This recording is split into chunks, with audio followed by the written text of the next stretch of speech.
I battled with shyness my whole life, and I just chickened out of the show. Was he that insane? I think he just didn't want people to see how he was training. And you beat a lot of them. All but Dorian. I beat everybody else. Everybody else can get it. And the wrestling tournament on this Saturday, and the bodybuilding show the next Saturday.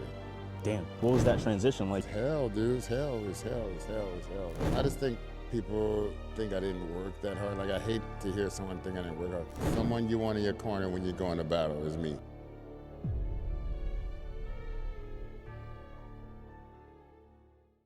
All right, ladies and gentlemen, welcome to the first installment of the Large Koffi Show. And today I am in San Diego, California.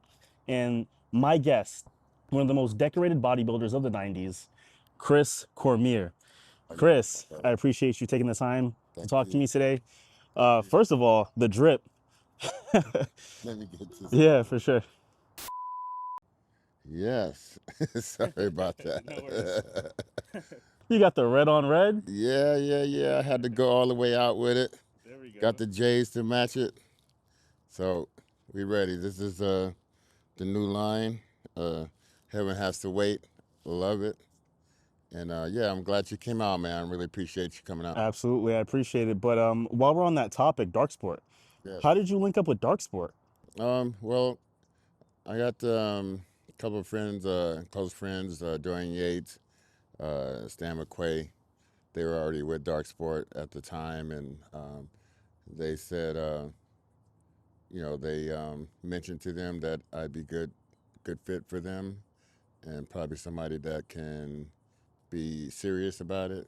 We did a photo shoot during COVID. We had a photo shoot at the Olympia that year, which was great. I mean, they work early and they work serious and they work quick, we had a good vibe. I loved the people that they had coming through, and all the competitors and all the old school guys, all the new school. So it was great, man. It was a great fit. You know, we just did the photo shoot, but then a couple of years passed, and they reached out again and said, "Hey, we'd like to get you on board." After 2 years passed, and so I was like, quickly, no hesitation, let's sign it. I'm not trying to negotiate nothing. I just want to show you my worth and show you how serious I am about making a great relationship. That's awesome. That's awesome. And, I wanted to open up the conversation with legacy. We spoke briefly at the Olympia about, why you wanted to get more involved in the media and, what you wanted your legacy to be for the newer generation. Yes. As you know, I was in the magazines a lot, late 80s, throughout the 90s, the early 2000s. But it was not a lot of talking. It was mostly, at the Olympia, we do some interviews and stuff, but not a lot of talking. And I was training people and helping people. Even when I was competing, I was helping some of the people that, they considered legends today. It's too many to mention. So it's like, from that, I did, pick up training as of like 15 years ago, personal training. I went and trained with Dorian Yates, went to did some schooling and for personal training. And then it was more like, all the experience I went through and everything. It was still no real digital footage of me speaking or my thoughts, or people, have a certain perception of you. If it's just hearsay, and I just wanted to get people to know who I am, what I'm about, the things I've learned over the last 40 years in the sport. Started in going to shows 1984, and been worldwide, all around the world doing shows, going to shows, promoting shows, motivating, and I just wanted to speak more. And I talked to Jake Wood, extensively before getting involved with Olympia TV. And so, Dennis James also helped me a great deal to get, that was my alarm for you to come. but you are, You're on the but big you're already stage. here. You're Yeah, on the move. You were in yeah, Texas yesterday. yes, You're going to Tampa tomorrow or yes. today, actually. Yes. I'm going to train with the likes of Derek Lunsford. We're going to put in a week here and see how things go and Okay. see how things might go in the future. But first things first, we'll get acquainted with each other really good over the next few days. And yeah, I'm just about to leave in about another hour to the airport. There you go. Have you worked with Derek before? Are you guys Just close? briefly at the Olympia battle that we did, Real Olympia TV, out there in Arizona. But I've been speaking with him, even when he was in the 212, speaking with him on different occasions. And I give a lot of guys some type of thought or some type of, tip that I think that can help them. Most of the young guys, they know that. Whether I'm their coach or not, I'm still, have some way I can probably help you in some kind of way. Um, Someone you want in your corner when you're going to battle is me. Absolutely. And yeah, so that's all about. I just want to be on digital and let the next generation know that I'm pulling for them to be the best they can be.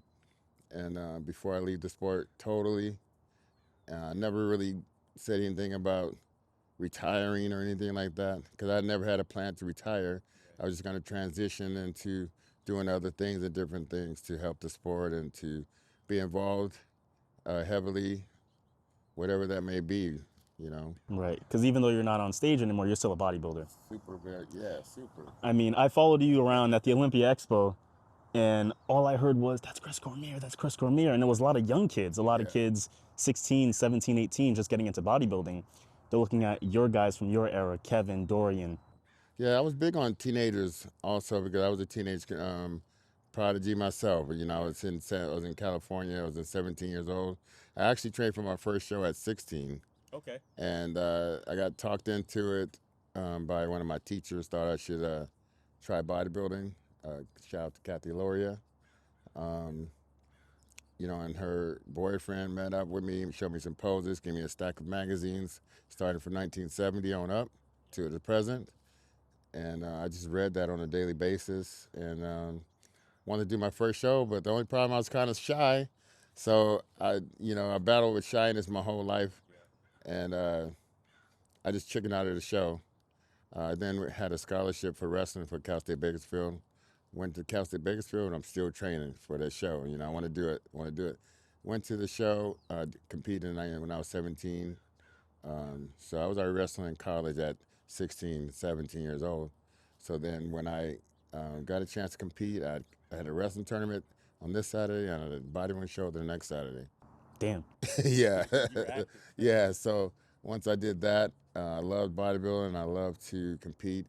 I won the competition the next year, and then I did like 7 shows in a row as a teenager. I won the Teenage California Teenage Nationals up in Seattle, and I was just looking for people to compete against and looking for my direction I wanted to take, and I was serious about competing, and I didn't look back. I must have competed in at least 90 shows in my lifetime, 75 pro shows, 55 pose downs, 22 second places, 35 top 3 places, and third in Olympia a couple times. I mean, that's Six 6 seconds in the Arnold Classic, 6 seconds. but we're gonna have to review those. Go back Let's retroactively. go back and review it. Which one was the toughest? Oh man, toughest to swallow or toughest to be it? Toughest to I accept. mean, I mean to accept the last one was the toughest. That's when I was just like, okay, it's not gonna happen, But I really wanted it to happen, and I wanted that to be the next step to where I was gonna challenge for the title.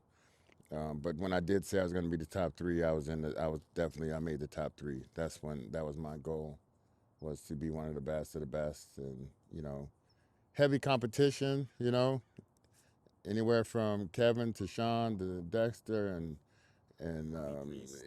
Lee Priest. You got, don't forget about Ronnie and Flex. My chief competition, and Nasser. He was tough back then. So all these different variables, made a difference in my career. But I mean, I wouldn't. I mean, that's the way I wanted. I wanted to go against the best of the history of the sport. and you definitely did that, Yes, and you beat a lot of them. for sure. But All but Dorian. I beat everybody else. Everybody else can get it. was he that insane? I know, like, he disappeared during the off season. Everybody said he came back and just stomped everybody I out. think he just didn't want people to see how he was training or something. That's what I think personally. That's what I think, D. That's what I think. You didn't want us to see how he was doing it. But he was definitely an enigma, definitely a phantom of sort, the shadow. Um, I was very close to him, very close to him still to this day. One of the closest I've been out of most people in the sport is Dorian, and got a lot of love and respect for the guy. And every chance we get on the phone or go hang out with each other or whatever. I was there for his birthday, the last one out there in Marbella, Spain, where he lives. And yeah, I think I think he was just the type of person who did everything hard. Like if I go walking with him, you can best bet he's got to wait for me at the corner because he's already there. He don't wait. I made a mistake of riding a bike with him and his daughter the last time I was in Marbella, and man, I was like, he kept waiting for me. It's like, bro, I can't keep up like that. And then he did everything hard. His training, his food, he was just focused, laser focused. Even though his relationship wasn't going the best, he just just totally like put that aside and was just, I'm gonna go for this title, and that's all that matters. Right. Now, Dorian retires. Ronnie takes over. Did you guys see Ronnie coming? I know he was improving a lot. Well, he was always there. It wasn't. I mean, he turned pro before I did. We did the nationals. He did the universe in 1992. He did the universe, won that, or was it 91? No, 91, I think. No, 91. Won the universe in 91. He was always there, but he was raw, and everybody knew he was raw. Um, Flex kind of like put in his ear, hey, you can work with Chad. Chad Nichols brought him up to speed real quick. I had worked with Robbie Robinson as a young kid. I was a teenager still, and so he was putting me up to speed on being a professional. Him and Gary Stridham, they all had a part in my career, mostly Robbie. But then, you know, going with that knowledge, already having that in my um, in my wheelhouse, and then Ronnie was just raw. Flex was the golden child. He was the next one up. He should have had the title, but he let Ronnie sneak in there because Wednesday before the Olympia, when Ronnie did win it, Flex was so far off. Chad had such a job. Even at that Wednesday before the show, he was still way off. And he was lucky to look like he did. Lucky. And I didn't work with Chad until 1990, but I had a Chris Aceto, and Chris Aceto's mindset as a young age also. I was 23 working with Chris Aceto. So, yeah, I think uh, I think all of that boils down to like Ronnie came up and he was just once he got going, he was a force to deal with. He was a lot of man. It wasn't the best posing, it wasn't the best training, but he did it viciously, and he did it early, often, and every day. You know, pure focus. Yeah, locked in. And so you were a prodigy. Lee was a prodigy. Sean was a prodigy. I'd imagine early in your career, you were just dominating shows, dominating shows. Nobody was close to you, right? Well, me, I had a look, but I felt like people thought I was too balanced. I was hearing, I didn't have any standout body parts because everything matched. But that was my plan, I was measuring every part of my body, and when something was lagging behind from my neck, my calves, and my biceps, that was always my focus to keep that locked in. Uh, that was always the point, not letting my waist grow. A lot of people went to using insulin, stuff like that. I was like, okay, you guys do that. I'm gonna do this, And then I always watched everyone's physique change, but I was like, okay, I would just try to keep up and stay balanced and just keep doing my own thing. And you know, I said, okay, later on in my career, I may check that out, but right now I'm gonna stay with what I have. And I was a solid competitor. I was second my first show as a pro in the Ironman. I went on to win 4 Ironmans in a row. But then, winning the San Francisco, winning uh, the Austria Pro, Night of Champions, being in the top six as a rookie year, I beat a lot, but it was still like solid, but not overtaking the the the people who were there before me. They're a little bit older than me, all of them, and it was going to be time, but I knew I had time on my side, and I knew this side time on my side, but I was thinking I had time, and that's another mistake I made was thinking I did have time, and time ran out one day when I was supposed to go train with Dorian. He was always talking to me about coming to train with him in my prime, but I was always like, okay, yeah, I could do that, but I'm comfortable where I'm at. But it's like that was one of my mistakes is being too comfortable. You know, to be uncomfortable in a place away from home and away from every little hustle and bustle that you go through as in your hometown or whatever you do. I could have made better time with my career by um, going. Like, if I could have took Dorian up on that earlier, but then after I was on my way to train with him, that's when my back I had an spinal infection due to uh, getting bacteria in my system. Went to the weakest part of my body. It was my back. Always been my back, and yeah. So the after that, after surviving that, being in a coma, all this stuff has been well documented over the years. But it's been that was a turning point because then when I did finally reach out there to get out there to train with Dorian, I was now 43. I didn't have no time left because my body has changed now from the injury. My spinal cord was a little different, little scoliosis type of thing. It was like a curve now in my spine, and it wasn't the perfect canvas that I was working with all my life. I knew it, but I was trying to make it happen anyway because I didn't want that to be my last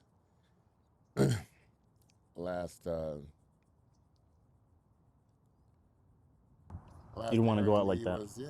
was the last they heard of me I'm in the hospital, and that was that. And I came back and did 2 more shows, one in Canada. I took a fourth, and one in Atlantic City. And then it wasn't how you got to make the top three to get to Olympia, and I just missed it. And then that was it. I just had to rethink and revamp and rechannel everything, and you know, coming down off of that, man, that's What where was that's what where it was was that tough. like? What was that transition like? Hell, dude, it's hell, it's hell, it's hell, it's hell, hell, hell on earth, But um, although I stumbled and I did fall, but I got up and then I started to make another life for myself within the sport that I knew like the back of my hand and been working for and all my life. I started training at the age of 12. I'm actually tinkering around with weights when I was 9 and 10, flexing, flexing my hamstring for kids at the boys club at 9 years old, rolling my stomach at an early age, 10, 12. So I always had this mind muscle connection, and even when I graduated high school, that was my thing was mind, body, and soul. Um, is what you say when you go across the graduation stage, and yeah, I was like, okay, what am I gonna do? What am I gonna do? I said, I'm gonna do what I always did. I'm gonna I'm gonna train. I'm gonna get back in the gym. That's where I was most comfortable. Still to this day, I love to get in there with the guys, sweat, get in the poser room, sweat, uh, pushing people, all the stuff I learned over the years, over the last 40 years. I just put it, instill it in these younger guys, And yeah, that's what I do, man.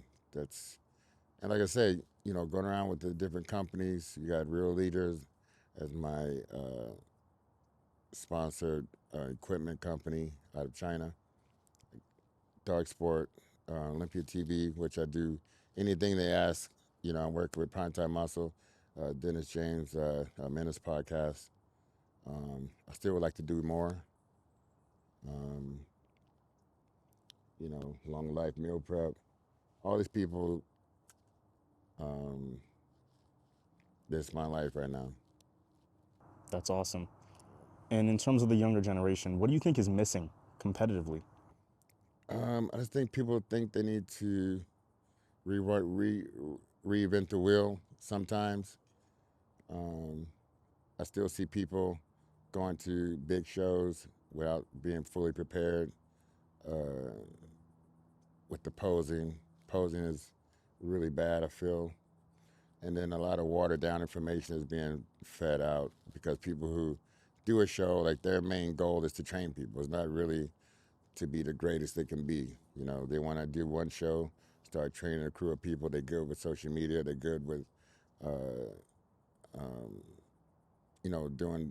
doing the things that it take to attract people like that. They want to be the boss. They want to be the guy, and going about it the wrong way because a lot of people don't really know. That's why you see a lot of incomplete physiques, a lot of weak backs, a lot of weak legs, and then they do unconventional things to make it look like they do know what they're doing.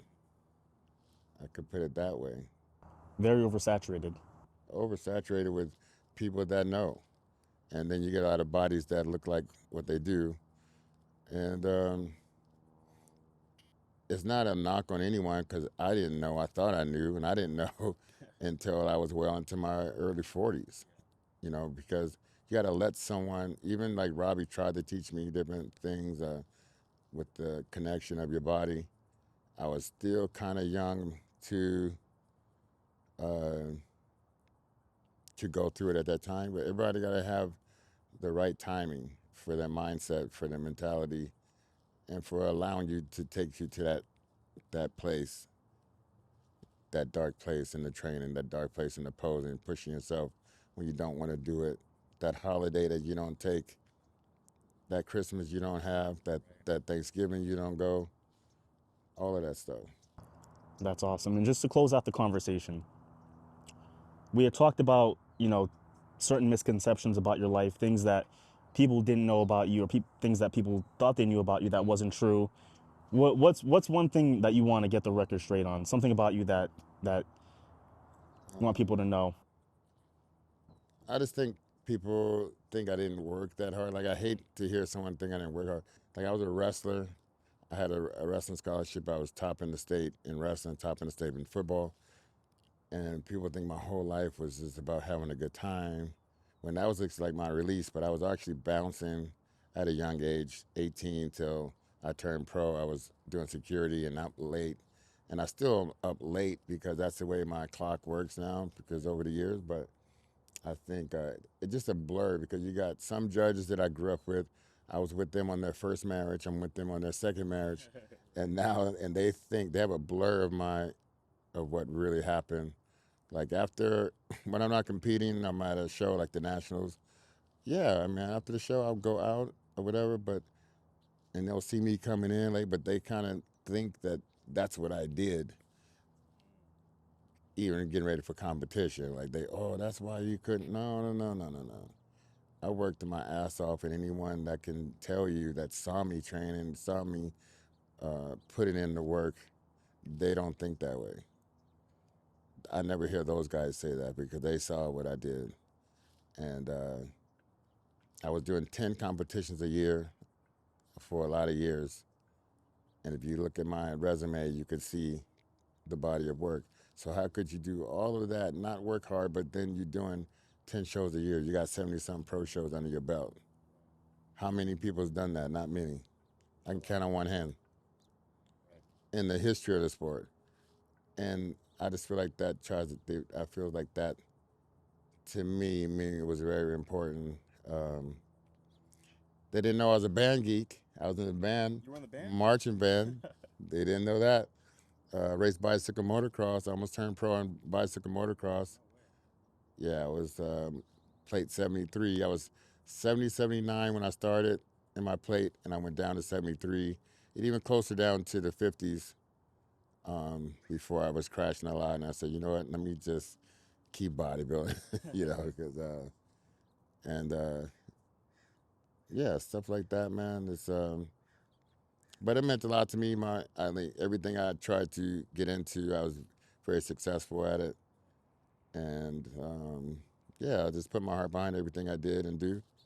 That's it, man. And you're still doing that to this day. To this day. Chris, I really appreciate you taking the time Thank you, to meet up with me. Yeah, we're gonna do some more. We'll do some more. Absolutely. Yeah, I hope to see you when I get to Connecticut. Absolutely. Yeah, when you get to Connecticut, hit me up for sure. Yeah, for sure. Ladies and gentlemen, this has been episode 1 of the Large Koffi Show. Make sure to go to Chris's social media, show him some love, and we have a very special project coming out. I'm not going to say what it is yet. You guys are going to see it, but thank you guys for tuning in. But don't forget about the Real Deal Nutrition also.